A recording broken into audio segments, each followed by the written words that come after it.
Schön, dass ihr alle da sind. Ich freue mich, dass wir hier so einen guten Abend in der Taub erleben. Und das ist, weil es Gott ans läuft, weil es Gott ans gut ist. Und Gott hat viel wieder von Trosten, von Leben in dieser Zeit für die Gemeinde hier, für Lebenswasser, für alle Menschen, die kommen. Das wird hier, für die, die sonst hier über Internet. Und ich will Ihnen sagen, die große Botschaft hat nicht geändert. Gott lebt ans Menschen. Und wir haben die Gelegenheit, Jo zu sein zu diesem Leben. Wir haben die Gelegenheit, Gott zu antworten. Ich sehe auch Frau, dass mehrere von Ihnen mir gesagt haben, dass sie die Hoffnungsbotschaft schrieben, oder Palabras de Esperanza heißt das auf Spanisch. Ein anderer hat geschickt zum Terrain, Tomate und YouTube. So, wir haben versucht, das Evangelium auch auf das Wort wieder zu bringen. Und ich glaube, dass wenn wir alles brauchen, was Gott uns in unser Heim lässt, dann können noch Millionen Menschen geraten worden, bevor Jesus wiederkommt. Wir wissen nicht, wie lange die Zeit ist, die wir haben, aber wir wissen, dass seine Not und seine Barmherzigkeit groß ist mit uns Menschen. So, von daher ist es endlich ein Thema, was ich glaube, für die Couples ganz leicht ist. Na, man muss sagen, wo leicht ist. Andere träumen davon. Man sagt, das Leben hat eine Sprache. Eine Sprache für sich. Ja?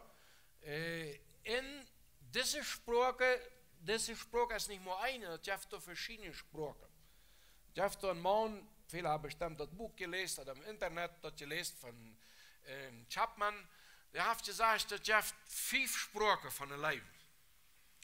Nu wil ik mal de koppels vragen, oder ergens, wer weet een van de 5 Sprachen von dem Leben. Wenn man 5 Kinder hat, das eine Kind freut sich besonders, immer wenn es ein Geschenk kriegt. Dem anderen ist das Geschenk nicht so wichtig. Der freut sich über was anderes. Der spielt auf einem anderen Ort, wo er gelebt wird. Bei uns sind die 5 Sprachen von dem Leben. Ganz schön. 1, 2, 3, 4, 5. Was? Ja. Das Wort. Wieder, ja, was wir reden, das ist eine Sprache, was wir sagen, was wir dem Nächsten sagen, das haft was mit sich, ja. Wenn da so ein junger Bengel in einem Jahr kommt und anfängt mit zu reden und immer mehr, und noch ein Glas Kaffee, und noch ein Tass Kaffee, und noch ein Tass Kaffee, und noch, ja. Irgendwann, das wird hier binnen. Man kann also das Leben wiedergeben mit wieder. Met wat nog? Met aanscheren, ja. Omarmen, met de hand, een druk geven, hoek, ja. En man speelt de leven, ja. Zo, goed. Met wat nog? 2 hebben we al. Deine. Dem nächsten helpen. Met wen in het church, oder am Gorde, oder wo, taub, wat zij kom, wollen mit die taub machen, dann brauchst du das nicht allein machen. Und das ist eine Sprache von Leib. Für viele Menschen ist das ganz wichtig. Nächste, die Zeit. Eine gute Zeit haben. Das ist, was uns allen fehlt. Wieso? Zeit haben zum Taubsein als Koppel, Zeit haben zum Taubsein als Familie. Und immer weiter steigt wir uns da und sagen, und das andere hatte ich auch gesagt, das wäre Geschenk. Ja? Weil es gibt Menschen, wir haben einen Sinn, der freut sich ganz besonders ein Geschenk. Und dann kommt ein Geburtstag oder was und hat jedem Geld und sagt, du zeigst dir, was dir gefällt. Und sagst, ich will ein Geschenk haben. Für uns ist ein Geschenk wichtig. Ja? Dass wir heimgegangen ist, was ich gesagt habe, und gesagt habe, das ist für dich. So. Wenn wir uns nicht verstehen, dann kann es sehr viel Trouble geben. Wenn ich glaube, dass meine Frau die Geschenke wichtig sind, und ich bringe die Geschenke, sei die Geschenke nicht von Leib, so, dann fahre ich einmal, weil jene wohnt. Ja? In Folgen reden wir nicht die letzte Sprache in eine Ehe, und dann jaft es Crash. Aber das ist nicht ein Ehekurs, das habt keine Angst vor der Hund. Ich will bloß das der Anleitung brücken, weil ich will das diese 5 Sprachen von der Leben brauchen an unsere Beziehung mit Gott. Ich glaube, dass Gott diese 5 Sprachen auch geredet hat. Ook nog een beetje mij afstaat. Maar wel, we moeten vandaag bij deze 5 blijven. Vandaag ook, wil de tijd als je moet bijna 2-3 Stunden hier abheren, zodat het niet te lang wordt. Dat is weer een spoos, je moet niet angst hebben. Ons willen een beetje danken door je maken, hoe we dat zijn van wie God met onze leven wijzen willen. Ik geloof, we hebben groot gezongen, dat laatste lied redt van een leven. Op Ewigkeit zingen van deze leven. So, met wieder kan ik God zeggen, God, ik leef die. Aber plötzlich ist das Wort Leib nicht stark, ne? Deswegen sagt man meistens, ich sehe die Goat. Sogar die plötzliche Bibel sagt das mit Goat sein. Die Goat, das ist ja für mich Goat. Ich sehe die Goat, ich sehe die nicht schlecht, ich weiß nicht. Für mich ist das nicht Leib, ne? Aber das Wort Leib ist auch schwach. Irgendwie haben wir uns Wort verloren gegangen unterwegs. Und je weet je dat, wo eine Sprache, die wieder gestorben ist, die man nicht brauchen hat. So, das heißt, dass wie plötzliche Menschen sehr arm sind und wieder verleihen. Deswegen sind diese wieder über hunderte Jahre ausgestorben. Und wir müssen uns dann, also ich komme mit meiner Frau bloß auf Spanisch, sonst geht das nicht. Plötzlich würde ich auch nicht sagen, wo ich lebe. Ja, es ist plötzlich abgewaschen, ein Haus, wo ein plötzlich redet, ja. Aber das ist eben, wie viele die wieder da. Auf Spanisch hat es sehr viel wieder. Und dann, und viele andere Sprachen, ich glaube, die, was Englisch reden, die das krijgt so. Ja. So, wir müssen uns daran denken, wir haben uns einen Mangel, uns fehlt was, uns ist was verloren gegangen. Wir haben nicht gelernt, unser Leben und wieder mit zu teilen. Und Gott hat uns ein Gebot gegeben, Jesus sagt, dass wenn du die ganze Bibel wirst anholen, brauchst du bloß dit eine Gebot holen. Und das heißt so in Markus Kapitel 12, Vers 30 und 31. Du sollst den Herrn dienen Gott von ganzen Herzen, mit ganzer Seele, mit allen Gedanken und all deine Kraft Gott sein oder leben. Das ist das wichtigste Gebot. Und das zweite ist das. Du sollst deinen Nächsten so gut sein als dir selbst. Da ist kein gerateres Gebot als diese zwei. Gott leben von ganzem Herzen, von der ganzen Seele, mit allen Gedanken, mit dem ganzen Leben, in dem nächsten Leben als uns selbst. Und Jesus sagt, wer das, der darf die ganze Bibel holen. Der braucht nichts mehr. Das hört sich doch einfach, nicht so? Aber ich glaube, wenn wir ein bisschen so einen praktischen nennen in unserem Leben, dann ist das gar nicht so einfach. Wenn wir Gott wollen, leben mit wieder, können sein wie Gott wieder, aber wir denken an was anderes. Und Gott, der kann uns hören. Der weiß, ob wir am das abrechtig sein oder ob wir das bloß so sein. Wenn uns wer wird sagen, ich lebe die, das ist einzig Mal, dann wird wir zweifeln, ob das stimmt oder nicht so? Wir können das Wort nicht Gott vom Nächsten.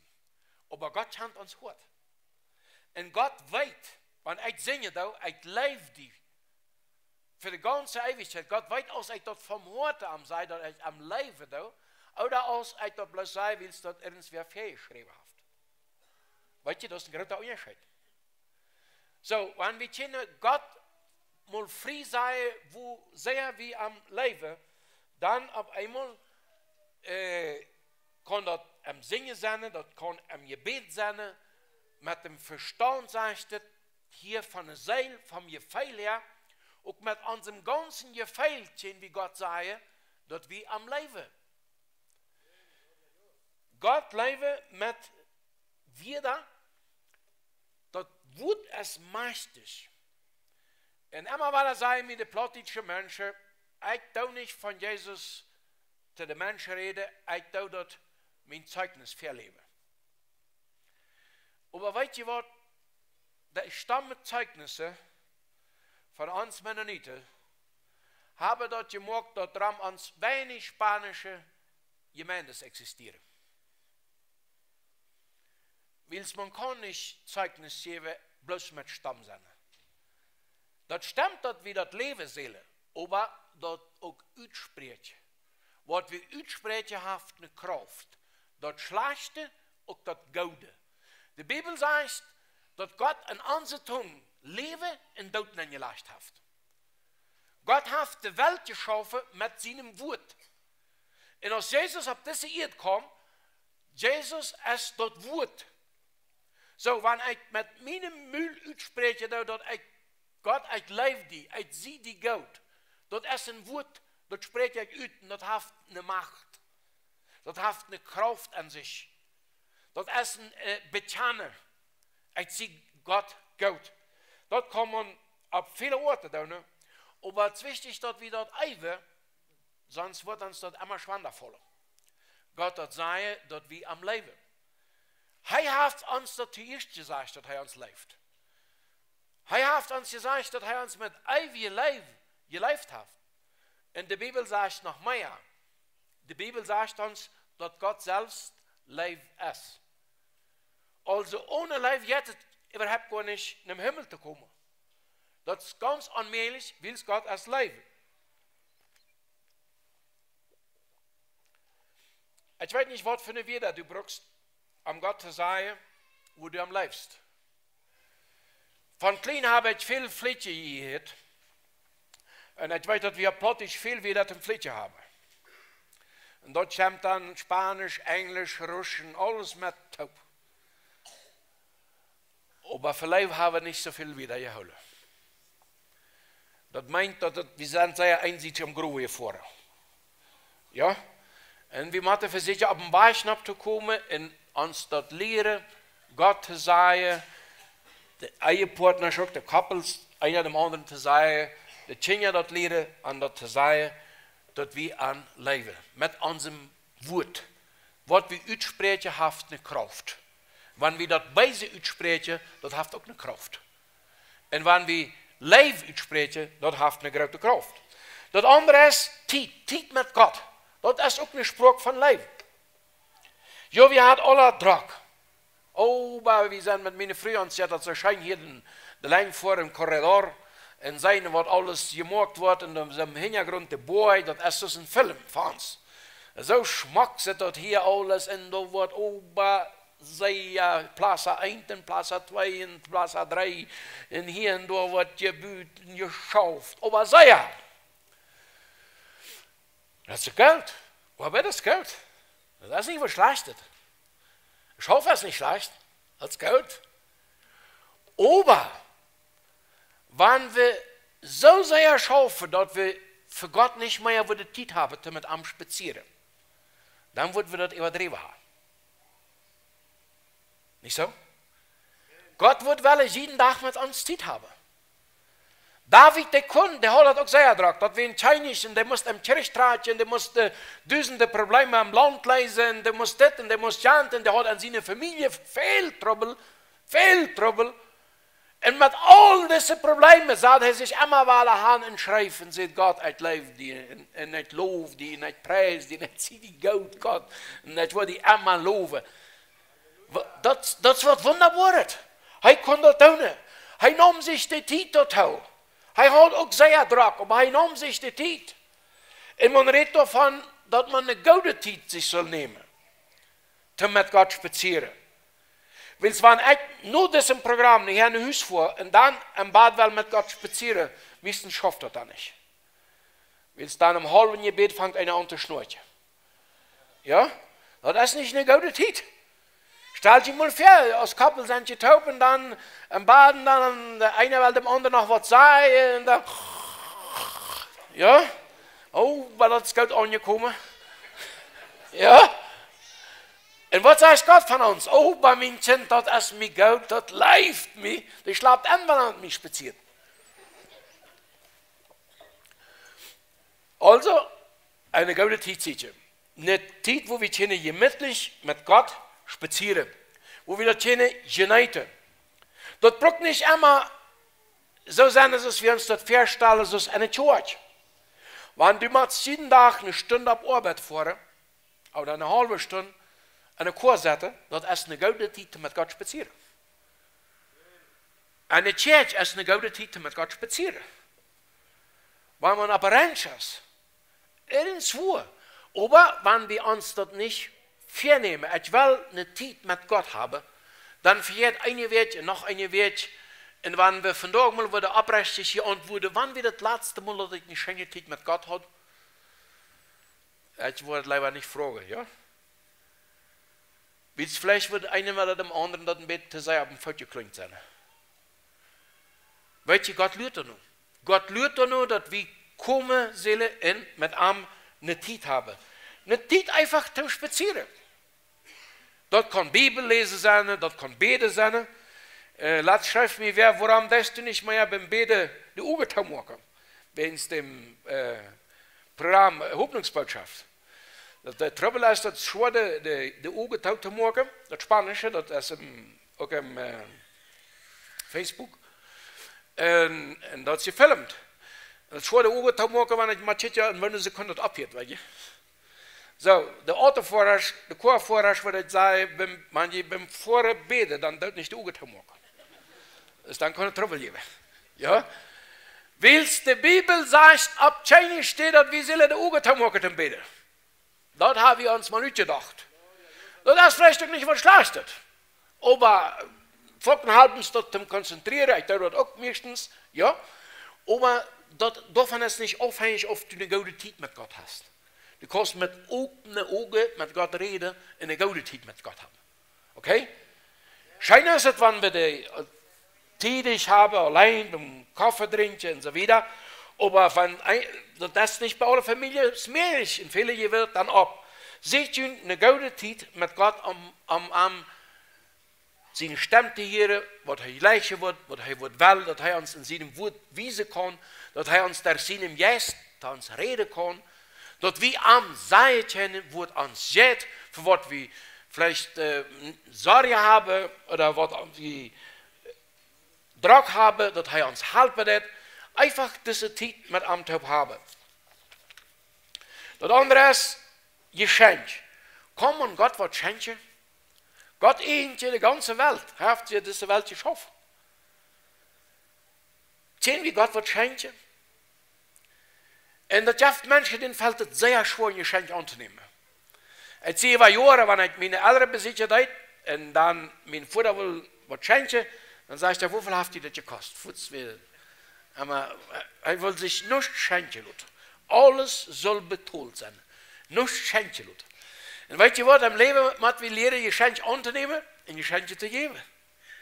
Und Gott nimmt jeden ein Geschenk von uns an, wenn wir ihm dort von heute geben. Er nimmt jeden ein Geschenk von uns an. Gott sagt zum Beispiel an seinem Wort, gib mir mein Sehen, dein Hort. Gott, ich schenke dir mein Hort. Gott, ich schenke dir meine ganze Leben. Wie der wir Gott jede Sache, die uns wichtig sind am Leben.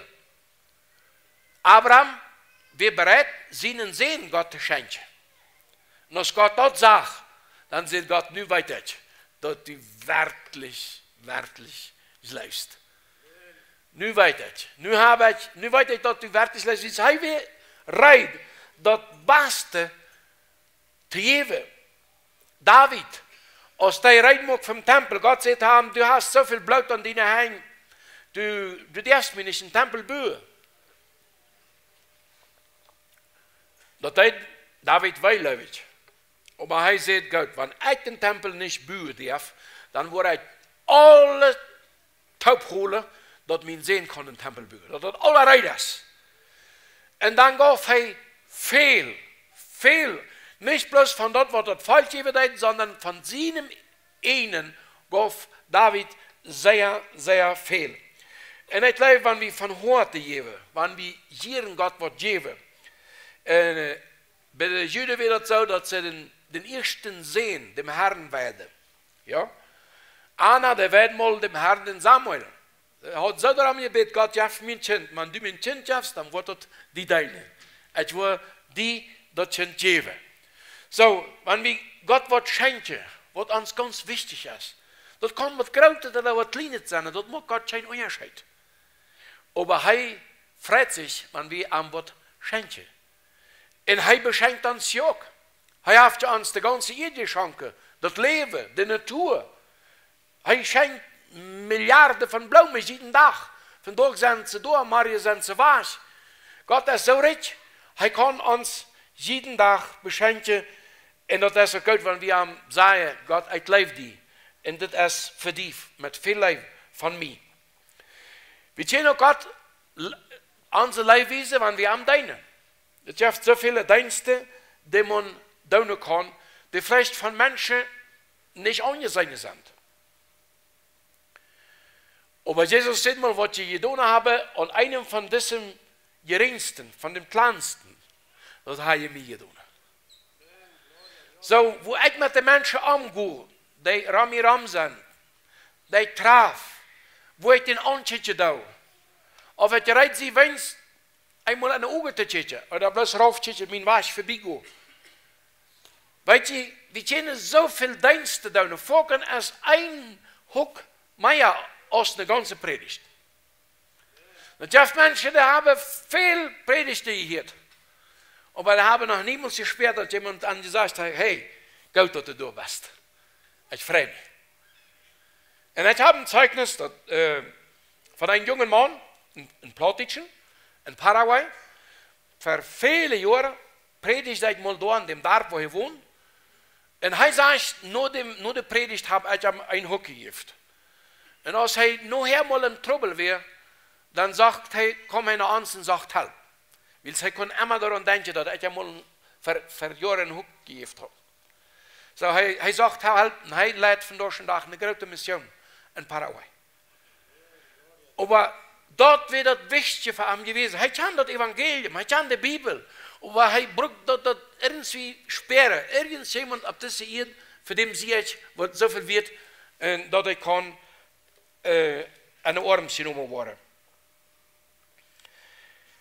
Es gibt so viele Menschen Not. Es gibt so viele Gelegenheiten zum Deinen. Jeder, der hier ist, hat die Gelegenheit, Gott zu deinen ihrem Nächsten.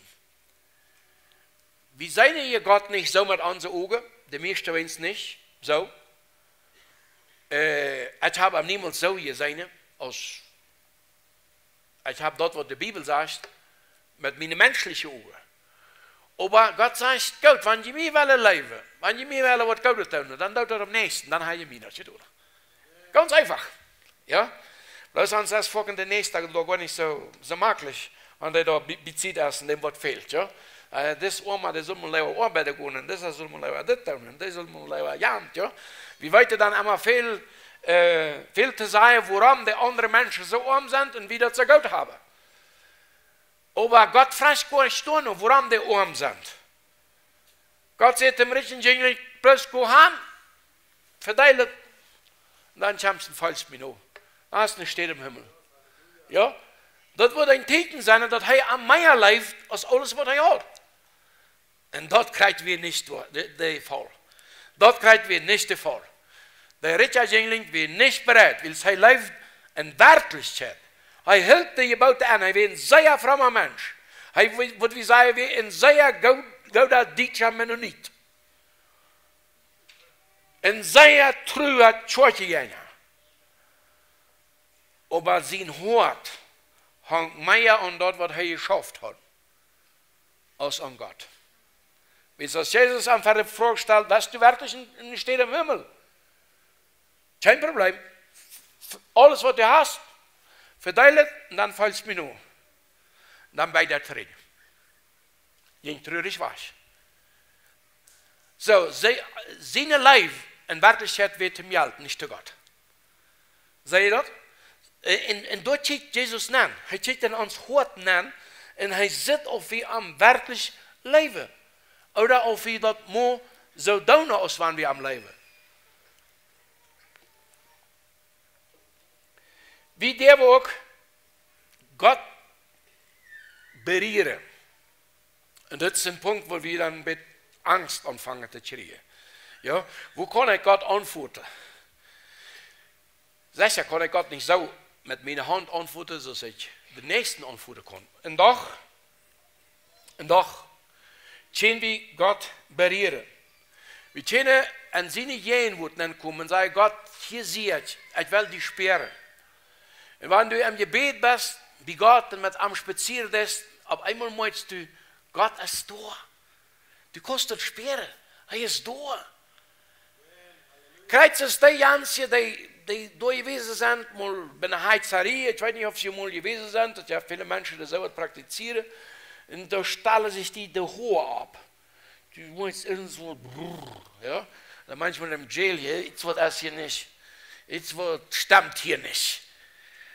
Aber umgedreht, ab dem anderen Ende, wenn du in Jesus kommst, wenn du mit Gott redest, wenn du am sagst, wo du am lebst, du kannst ihm einfach sperren, wo Gott dir in seinen Ohren wirft. Du kannst seine Leib sperren. Es gibt Menschen, die fangen an zu heulen, andere fangen an zu lachen, sich zu freuen. Das ist verschieden, das ist nicht das Wichtige. Das Wichtige ist, dich bei Gott zu sein. Gott, ich will bei dir, er sagt, ich will dich auf den Schoß nehmen, sagt Gott. In Jesaja im letzten Kapitel. Ich will dich auf den Schoß nehmen, so ist eine Mutter ihr Kind auf den Schoß nimmt, dem das Kind die Meile zu geben. So will ich dich auf den Schoß nehmen, sagt Gott zu uns. Und weißt du, das sind wie plötzliche Menschen uns nicht feststellen. So ein dummes Rede, ja. Aber ich weiß nicht, ob Gott dummes redet hat. Das steht in seinem Wort. Das steht in seinem Wort, das muss mit Gott selbst aushandeln. Auf das dummes ist, was er sagt hat. Aber ich glaube, eine Sache können wir von und hier mitnehmen. Dass wir Halbbrücken am wirklich Gott zu leben von ganzem Hort. Von ganzer Seele, von unserem ganzen Gefühl her. Weißt du, in Paraguay, da hatte ich eine Evangelisation und dann beziehten sich viele Jugendliche. Und da kommt ein Prediger zu mir und der will mir erklären, dass das falsch wäre. Und das ist nicht das erste Mal, das hat hier auch gehört, dass einer ein Irrlehrer ist auf einmal, ja. Aber das schafft es ja mehrmals im Leben. So. Immerhin, was ich mir will erklären, dass das falsch wäre, weil die Jugendlichen waar dan ihre Emotionen angeriert. Die an ihre Gefühle. Also die Gefühle sind schlecht. Nee, die Gefühle sind nicht schlecht. Wenn wir die Gefühle eine falsche Richtung geben, dann ist es schlecht. Ja? Wenn die Leute meine Frühe hat, wenn ich die dem anderen gebe, dann ist es schlecht. Ja? Dann ist es Sinn. Aber wenn wir mit unserem Gefühl Gott leben, dann ist es richtig. Weil Gott leift uns auch. Er ruht über uns. Er freut sich über uns. Gott leift uns von seinem ganzen Gefühl her. Und so hat er uns auch berufen, dass wir am Leben können. Und dann habe ich noch einen Punkt mit meiner Frau mal getan, und das ist die Vergebung. Weißt du, auf dieser Erde bleibt keine Leben bestehen ohne Vergebung. Weil wir alles Sünder sind. Gott hat keine Sünde nicht, aber wir haben. So, wir brauchen immer wieder die Vergebung, damit unsere Beziehung zu Gott richtig steht. Weil wir immer wieder sündigen. Und wenn wir gesündigt haben, dann brauchen wir Vergebung. Und wenn andere uns gesündigt haben, dann brauchen wir die Kraft von Jesus, der andere auch zu vergeben, zu verzeihen, gut zu houden. Dafür haben wir auch mal keine Rechte. Aber immer haben. Sie wissen, was ich meine. Ja? Gott nimmt unsere Schuld wahr, wenn wir um Verzeihung fragen. Aber Gott wird auch wollen, dass wir die anderen, die an uns gesündigt haben, auch ihre Schuld vergeben. Und da stockert es manchmal. Das ist uns dann nicht so leicht. Jo, aber der ist so und so und der, wo soll ich mal kommen, aufbrachen, Vergötterung fragen. Und dann, ich habe vielleicht niemals mehr Vergötterung fragen. Der ist vielleicht in Kanada oder in Paraguay. Ja? Vielleicht von Jünd, wer von da unten hat, wird von mir gehört und hat sich darüber. Und von den Paraguay, wir sind uns niemals bar. Wo wirst du dann, wo steht das, wenn es verloren gehen? Nee. Eine Zeit für Gott holen, verzeihen. um Verzeihung fragen. Wir brauchen bei Gott Vergebung, damit unser Leben am aufrichtig sein kann. Weil wir vorher am nicht gelebt haben. Weil wir ab seinem Leben nicht geantwortet haben. Da wo Leben ist, dort kann ich Hass und Bitternis sein. Wer Hass und Bitternis am Hort hat, dem ist das Leben verloren geworden. Nicht nur die von und an zu kommen in das Leben Gottes. Gott lebt die. Wenn wir 1. Korinther 13 lesen, dann schrieb ein kleinen Teil mit, was Gott sich vorstellt von Leben. Wo der Leben ist, da kann man nicht an Sinn leben. Ich kann nicht Gott leben in jen am Sinn. Wer seine Kinder lebt, wird die Kinder nicht schlachtet, wird er nicht Kraft geben. Ja? In eure Couples, wenn man sich lebt, wird man sich gegenseitig nicht schlachtet. So, wenn ich Gott von ganzem Herzen lebt, dann kann ich nicht in Sinn leben. Wenn ich Gott von Herzen lebe, dann kann ich nicht in Ehebruch leben. Dann kann ich nicht in eine Unreinheit leben. Dann kann ich nicht in eine Pornografie leben. Dann kann ich nicht in eine schwingische Rede leben. Weil ich weiß, dass Gott das weiß. Und er lebt in mir. Und ich lebe ja am auch. So, wenn ich von Gott weiß geworden bin, von seinem Leben, dann gibt es einen Weg zurückzukommen. Und das ist, ich habe gesündigt. Und Jesus betet, er uns verzeiht. Und wir wollen damit am eins sein. Wir wollen uns untereinander leben, so Gott das von Anfang an gewollt hat. Gott lebt uns jeden Tag. Gott lebt uns, auch wenn wir viele nicht richtig getan haben. Er sagt in der Bibel, er hat sein Leben für uns gegeben, als wir noch seine Feinde wären. Als wir noch nichts wussten von seinem Leben. Dann hat er all sein Leben für uns gegeben. Er hat den ersten Schritt gemacht. So sei hat Gott der Welt gelebt, dass er seinen einzigen Sohn gab. Dass alle, die am Leben nicht verloren gehen, sondern dass sie das ewige Leben haben. Der Leben nimmt uns die Angst. Und ja, uns politische Menschen leben viele an Angst. Und ich habe auch viele Jahre in meinem Leben, ich habe eine große Angst gehabt. Von ganz klein ab, in dem Jugendalter, und als ich befreit werde. Ich habe vorhin sehr Angst gehabt. Aber weißt du, was steht ja aus der Angst? Eigentlich ist der Wut, der Zorn. Der kann steht ja aus der Angst. Aber der macht es dann meistens zwei. Aber was steht ja aus der Angst? Und nicht zwei macht, das ist der Leib. Wenn du kannst den Gradsten jener haben, wenn du am lebst, dann bist du doch stolz.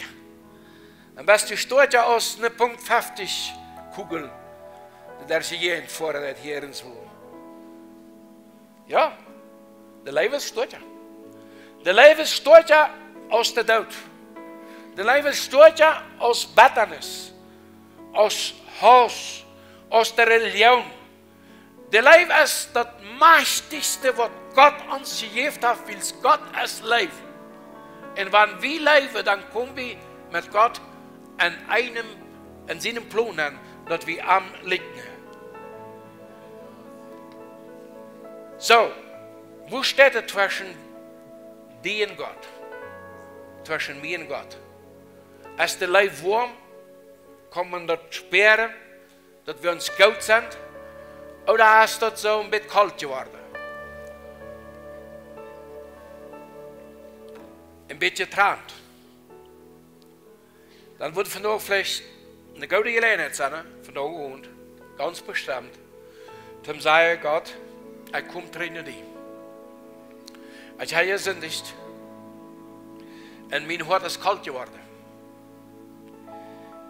Da wo Sinn ist, da wird das Hort kalt. Wo Leben ist, wird das Hort warm. Und wenn es kalt wird in unserem Hort, dann kommt der Tod, der geistliche Tod über uns. Der Leben sagt, die Bibel, dass viel Sünde tut. Und wenn wir dort lehren können, eine Gott zu kommen, nicht aus Angst. Uns ist viele Jahre, über Generationen Angst gepredigt worden. Du musst für die Hall Angst haben. Und der Hall ist schrecklich, und der ist auch schrecklich. Das sagt die Bibel. Das ist ein ewig Qual, ein ewig Vier, ein ewig Lieder. Nicht mehr sterben können. Lieder, für immer ewig. Das hört niemals ab. Aber stört aus der Angst für den Hall, soll uns der Leben zu Gott sein. Sei der Unterschied. Wenn ich bloß Angst für den Hall habe, ich will nicht in den Hall kommen, dann fahre ich immer noch in eine falsche Richtung an, weil ich mich nicht nach Gott drehe. Wenn ich mich nach Gott drehe, in meinen Reden, durch in der Sinn, in der Hall, mein Gesicht nach Gott drehe, in seine Leben, mein Hort, warm macht, in mein Leben jaft. Und ich habe gefragt, ob er mir alles verzeiht, und er verzeiht mir, und er nimmt mir in seine Ohren. Dann fängt er nie das Leben an. Und dort ist ein Frauenleben, dort ist ein lächelndes Leben, dort ist ein scheinendes Leben. Dort ist nicht was langweiliges, dort ist nicht was Trüges. Dort ist nicht eine Religion. Dort ist, was Gott will. Gott will uns nicht eine Schuld geben. Gott will uns seine Leben geben. Und er gab uns seine Leben in Jesus Christus. Er hat seinen Schritt all getan. Die Frage ist, bist du bereit, den Schritt zu tun? Da sage ich Gott, ich will an deine Ohren kommen, fragen. Ich will mit ihnen beten fragen. Komm, tritt in die Qual von der Leben. Das ist Gott. Und wenn Gott seine Leben an uns hört, dann können wir nicht bloß Gott leben, dann können wir den nächsten leben und der Letzte können wir uns selbst auch noch leben. Und das wird viele am schwansten fällt. Und die Bibel sagt, leib deinen Nächsten aus dir selbst. Und wenn ich weiß, dass Gott mich so gelebt hat, dann kann ich weiter, wer ich sehe, ich bin ein Kind Gottes, und er hat mich so gelebt. In diesem Leben, dass ich weiß, wer ich sehe, der macht das, dass ich den Nächsten leben kann, und ich brauche immer nicht schlecht reden, um mich gut zu fühlen. Und das fehlt uns sofort. Nicht so? Gut. Wenn wir uns darum einig sind, dann will ich für ihn beten, von nun an. Und nur, dass wir beten anlassen, dass deine Pferde kommen, ich sage, ich will treten in das Leben Gottes. Ich bin von diesem Leben weggekommen. Mein Hort ist kalt geworden. Ich will um Vergebung fragen. Dann will wir hier Pferde mit ihnen beten, nachher. Und wenn ich will dafür beten, dass der Geist Gottes die Wiese da, wo das steht zwischen dir und Gott. Das weiß kein anderer. Bloß Gott, sein Herr Geist, und du weißt, wo du Bände sind am Hort. Das ist von Büte lang nicht einmal zu sein. Lang nicht einmal zu sein. Weil es wie Menschen sein, was für unsere Augen ist. Aber Gott sitzt dort Hort an. Ich lade dann abzustehen und zu beten.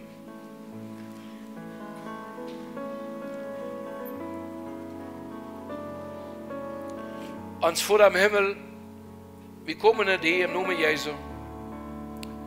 Wir danken dir für deine große Leben. Für deine unendlich große Leben. Dass du die Welt gelebt hast, mit allem in Reitwürsch, den eingeborenen Sohn zu geben, Jesus Christus, für uns am Kreuz. Und danke, Jesus, dass du all unsere Schuld auf dich geladen hast, und unsere Strafe, in unsere Krankheit, in unsere Schwachheit. Und dass du den Tod besiegt hast und abgestanden bist. Und ich bitte dich von da und Herr, jij deine Leben uit über uns. Und trag uns hart nur die. Leis unsere Tongue, dass wir keine Frieden mit dir spazieren, mit dir reden. Und die sei, wo wir die Leben haben. Halb uns, dass wir Zeit mit dir haben können. Dass wir ganz dicht bei dir bleiben. Und in deine Leben wachsen können. Herr, ich bitte dich von da und schenk uns dich nur zu bußen. zum anderen, wenn wir von die Wasche vor sind, dass wir trägt in deine Arme kommen können. Und dass wir die Sperren, die erleben können in unserem Leben. Vor dat daran beten wir. In Jesus zijn heilige Namen. In Jesus zijn heilige Namen. Nu laat ik aan komende verre, alle die zeggen, ik bruk mij van deze leven. Van deze leven van himmlischen Vader. En ik wil hem ook van vandaag aan leven. Ik wil hem dat zeggen dat ik am leven. Ik wil leren hem dat te zeggen. Ik wil hem dat wijzen. Kom, bitte. Komt hier in de verre. Ik wil hem vragen of hij mij kan verzeihen dat ik sie van hem wasje. Kom, mijn broeder, mijn zuster. Lieve vriend. We immer de best. Wo de Geist Gottes die aangereed heeft. En ik weet dat het immer een schwere tijd is. Maar we moeten, wenn wir über dit nicht reden kommen, dann connectet het nicht mit dem Herrn. Wenn wir uns das nicht wagen, Friede sein, Herr, ich lebe dich. Ich komme in deinen Armen. Und ich will bloß mit dir Taub sein. Ich will die leben mit all meiner Kraft, mit meinem ganzen Leben, mit meinem ganzen Wort, mit meinem Verstand, mit meinen Gedanken. Ich will die leben mit meinem ganzen Leben. Komm, komm, sei dem Herrn. Er wird sich freuen über dich. Der Himmel freut sich, wenn wir dem Herrn kommen und dort erkennen, dass wir das brauchen.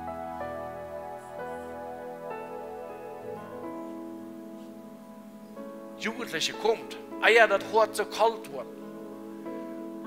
Weet je, dat woord, dat van Jesus was, dat wordt zo koud. Zoals een woordje voor naar was. En daar was het nog spoor.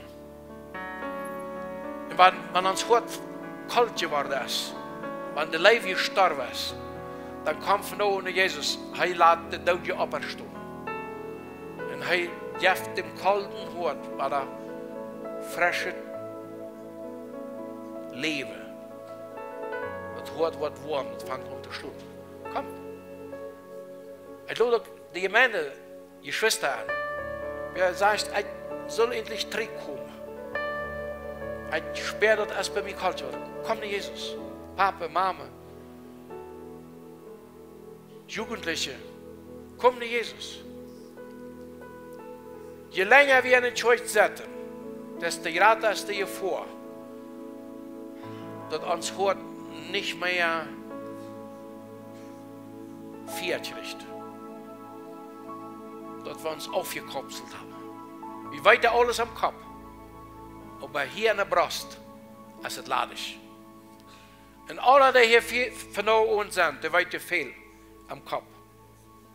Aber wo sitzt es in deinem Hort? Das weiß nur Gott und du. Komm, bitte. Die können auch taub kommen als Koppel oder mit den Boyfriend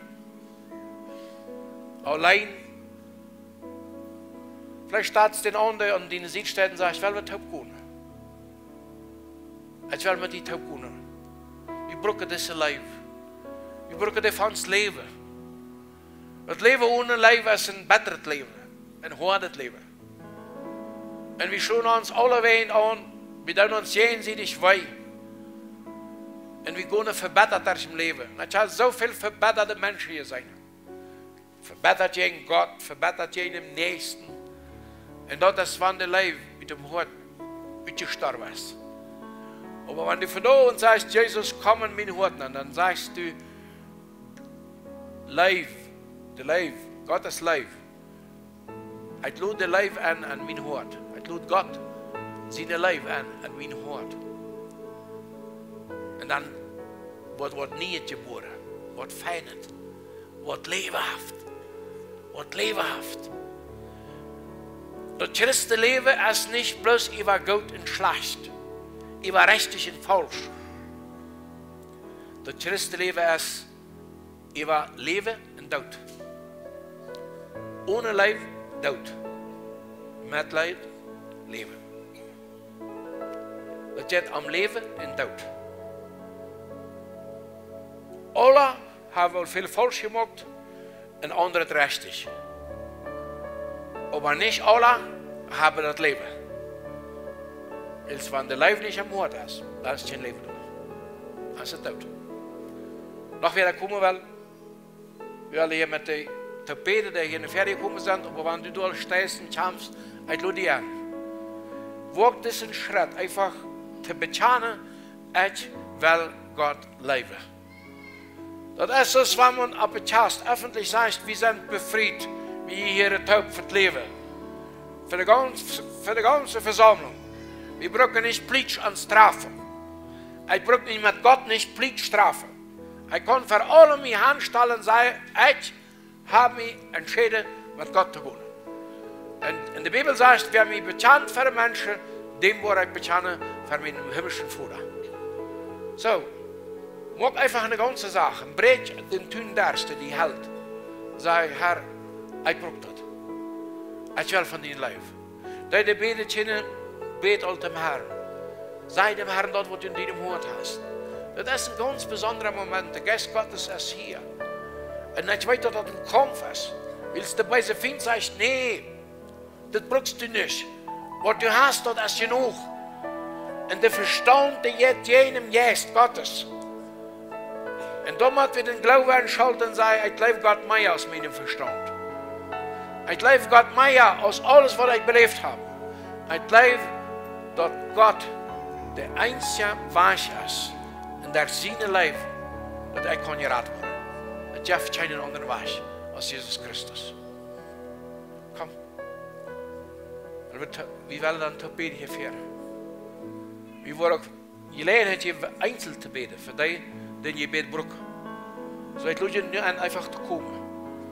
Und dann wollen wir beten. Und wenn wir beten, dann wollen wir für 3 Sachen beten. Eines, wir wollen Gott sagen, dass wir dort tauschen und dass uns das Leid hat, dass wir gesündigt haben. Dass wir Sünder sind. 2, wir leben, dass Jesus für unsere Sünde am Kreuz gestorben ist. Und 3, wir treffen von da unten eine Entscheidung. Jesus zu fragen, ob er uns kann all unsere Sünden vergeben und mit seinem großen Leben in uns Hut kommen und uns nie ein Leben geben. Amen. Ja? Wer da mitkommen kann, der darf seine Augen taub machen, wenn er will. Wenn nicht, kann er auch abholen, seine Hand heben. Das ist ein Kind, das ist bloß ein Symbol, ein Vater. Und dann bete einfach nur, wenn ich verbetet habe. Herr Jesus, ich danke dir, dass du mir liebst. Dankeschön, dass du für mich am Kreuz gestorben bist. Als ich dich noch nicht kannte. Aber von da komme ich nur die. Und ich bekenne, ich habe gesündigt. Ich habe gesündigt gegen die. Und gegen meinen Nächsten. Und gegen mich selbst. Und mir der dort leid. Herr Jesus, verzeih mir all meine Sünden. Wasch mich rein mit dein Blut, das du am Kreuz verboten hast.